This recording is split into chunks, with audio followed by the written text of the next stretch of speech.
What's the latest?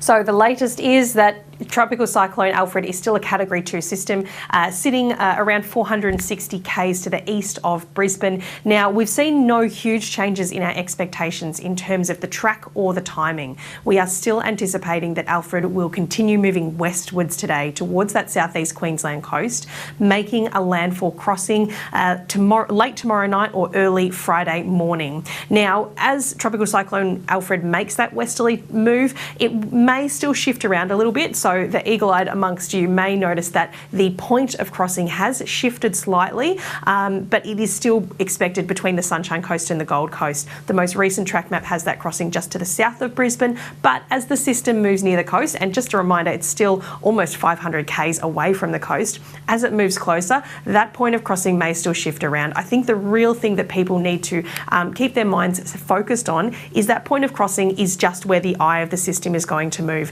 The impacts will be much more widespread and may impact any areas within those warnings that we do have current. And certainly that tropical cyclone warning stretches from Double Island Point all the way down to areas just to the north of Grafton. Anywhere in those areas we may see those damaging to locally destructive winds and heavy to locally intense rain as the system nears. That's a really important point. Like, you can't hang too much on any one of these track maps because there is those error bars that it could move around within pretty easily. But I do know that, yeah, it's all starting to tell the same story. You've also issued more warnings. We've had some coastal warnings already over the last 24 hours, but now some more for parts of Queensland and New South Wales.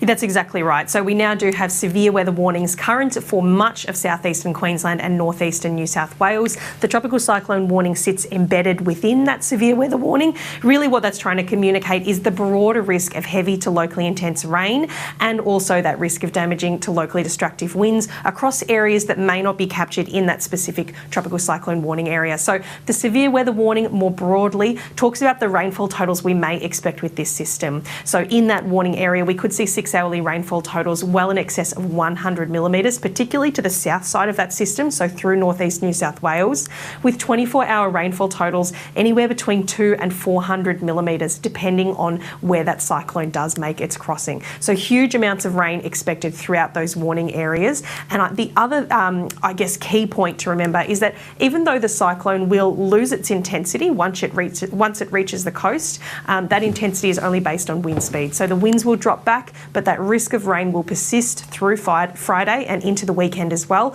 with flooding an ongoing concern.